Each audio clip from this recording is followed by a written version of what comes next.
السلام علیکم ناظرین، سنو ایف ایم کے ساتھ میں ہوں آپ کا ہوسٹ محمد ابراہیم۔ ناظرین، آج ہم موجود ہیں ISPR ہلال ٹاکس 2025 کے سیشن میں، جہاں مدعو کیا گیا ہے قوم کے معماروں یعنی اساتذہ کو، تاکہ انفارمیشن وارفیئر کے اس دور میں مس انفارمیشن، ڈس انفارمیشن اور پروپیگنڈا وارفیئر کو کاؤنٹر کیا جا سکے۔ جب انڈیا نے پاکستان پہ اٹیک کیا تو ٹرکی کے تھنک ٹینکس جو اپنے آپ کو سیکولر کہتے تھے، انہوں نے کہا کہ it is not Pakistan versus India, it is Islam versus India. And we cannot let Pakistan fight this battle alone. We have to stand behind Pakistan because Pakistan and Pakistan Army is the last hope that we have. کس کے پاس nuclear بام ہے؟ کس کے fighters دنیا میں number 1 ہے؟ کس کی انٹیلیجنس ایجنسی کی پوری دنیا عزت کرتی ہے؟ کس کے پیچھے اس وقت پوری مسلم دنیا کھڑی ہے؟ فتنۃ الخارج کا بہت امپورٹنٹ رول ہے کہ کس طرح سے وہ اپنے ہی عوام، اپنے ہی لوگوں، اپنے ہی نیکسٹ جنریشن کو جو ہے اپنی آرم فورسز کے اگینسٹ کرنے کی ناکام کوشش کر رہا ہے، جو کہ الحمدللہ اب تک کامیاب نہ ہو پائی ہے، نہ ہو پائے گی۔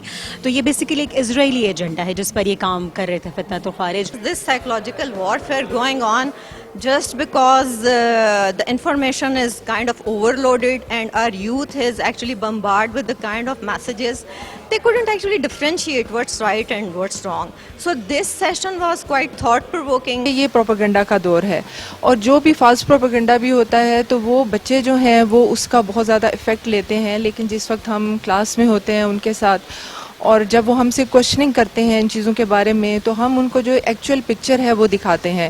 جو بھی انفارمیشن لیں سب سے پہلے اتھینٹک اور ویریفائڈ پیجز سے، ویریفائڈ جگہوں سے انفارمیشن لیں، اس کے بعد جو آگے وہ شیئر کرتے ہیں وہ شیئر بھی ذمہ داری کے ساتھ شیئر کریں، جیسے کہ ہر چیز ہمارے پاس آ جاتی ہے ہمارے فیڈز میں اور ہم اسے شیئر کر دیتے ہیں بغیر کسی ویریفیکیشن کے۔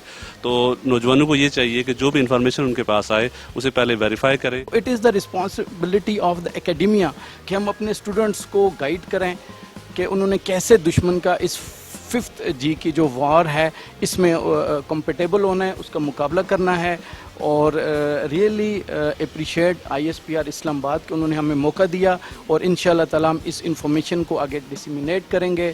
ہماری یونیورسٹیوں کو، ہمارے تعلیمی اداروں کو، ہمارے کالجز کو فوج پر اعتراض کرنے کی بجائے ان سے سیکھنا چاہیے۔ میری بات سمجھ رہے؟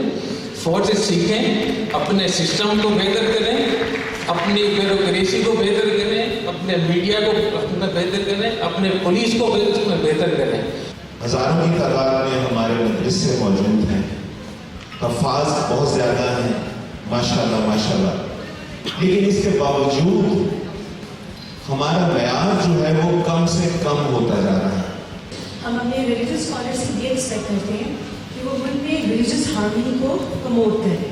فتنۃ الخارج کا کسی بھی ملک پہ اٹیک کرنے کا سب سے بنیادی ان کی جو ٹیکٹک ہے وہ مسلمانوں کو شیعہ سنی میں ڈیوائڈ کر کے ان میں پھوٹ ڈلوانے سے شروع ہوتی ہے۔ پاکستان اور انڈیا کے درمیان جو جنگ دیکھی وہ اس چیز کا کلیئر کٹ وہاں پہ امپلیکیشن ہم نے دیکھی کہ یہود اور نصارہ ہمارے دشمن ہیں۔ قوم اس وقت فرنٹ لائن، یا اسپیشلی جو انفارمیشن وارفیئر کی آپ نے بات کی، ڈس انفارمیشن پروپیگنڈا کی بات کی، اس میں جو سویلین نوجوان ہیں they are front line fighters, اور اتنا زیادہ ان کا امپیکٹ ہے کہ ایکچولی انفارمیشن وارفیئر میں ہونے والی جو باتیں ہیں، جو نیریٹیوز ہیں، وہ ڈیسائیڈ کریں گے کہ گراؤنڈ پہ لڑنے والے فوجیوں کی اور وہ جو بیٹلز ہوں گی اس کا کیا آؤٹ کم ہوگا۔